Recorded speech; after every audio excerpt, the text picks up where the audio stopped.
My name's Kreseda Smith.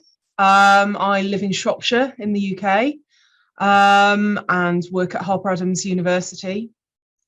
Lovely picture behind me of Harper Adams. I've been researching for 10, 12 years, something like that now. It's flown by. Can't really keep track of how long I've been doing things. Yeah, just looking at all sorts of stuff around rural crime, which is really exciting.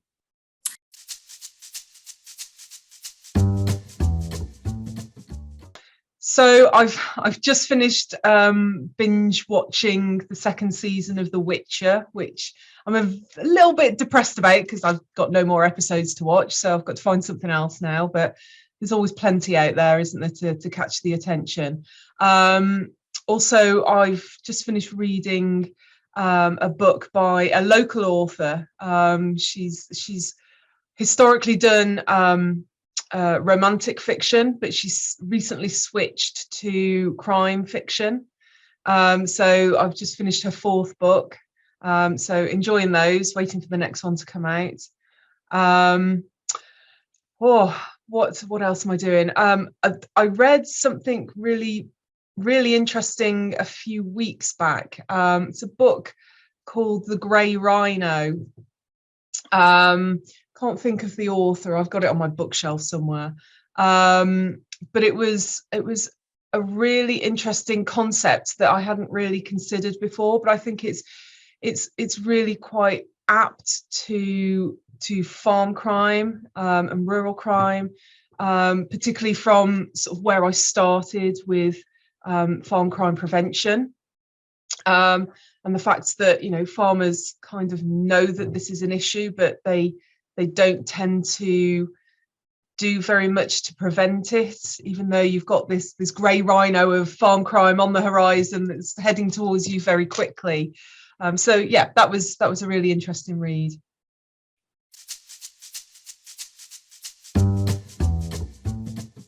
The aspect of rural crime that interests me the most is the farm crime perspective specifically. Following a presentation from the New South Wales stock crime team, I'm now calling it agricultural crime because I did like their definition. So yeah, agricultural crime is where I'm kind of focused. As I say, I started looking at farm crime prevention. That was my PhD research. And actually what I'm doing now is something that came from the PhD, something that was really unexpected. It's usually those unexpected findings that interest you the most. And it was the fact that although I wanted to ask farmers how crime was impacting their mental health, I didn't think I'd get the answers. So I didn't ask the questions, but actually when I started talking to them, both in the one-to-one interviews, but also in focus groups, they openly started talking about this issue. So the most recent research I did was looking at how farm crime impacts their mental health, and also how farm crime compares, or agricultural crime compares to other more recognised stresses that farmers have to deal with, so the weather and finance and government bureaucracy and all that kind of stuff. And I found that really interesting and really quite insightful at how much of an issue it really is for farmers, but it's just not talked about. I'm also, so that's leading on to what I'm trying to do at the moment. I'm trying to get a grant application written as time allows, to try and extend that survey research a little further, do some more qualitative research, try and speak to sort of the service providers that farmers tend to speak to the most. So they're agronomists and they're not their GPs because they just don't go to the GP, but they're bank managers and veterinarians and those kind of people, to see how they can try and influence and help with farmer mental health.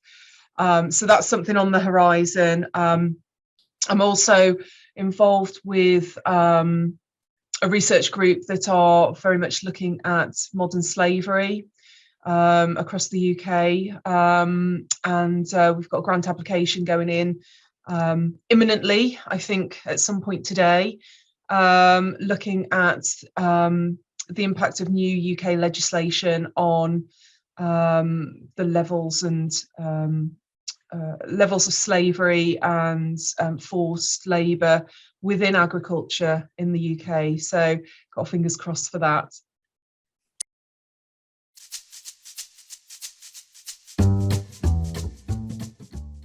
I think over the years that I've been doing this kind of research, the thing that comes up the most when I'm talking to people, and that's you know, that's farmers, that's police, that's insurers, that's all sorts of organisations, is the fact that farmers just don't engage with the police enough. They don't report the crimes enough, and it is a constant issue. So I think that's definitely, you know, sort of my number one top of the list thing that is a big issue.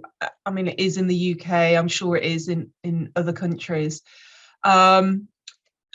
If I had a magic wand, how would I fix that? I think it would be great to try and not necessarily go back to local policing, because it's expensive to have, you know, police houses, police stations in these more rural and remote areas. But I think just to have that continuity for the rural communities.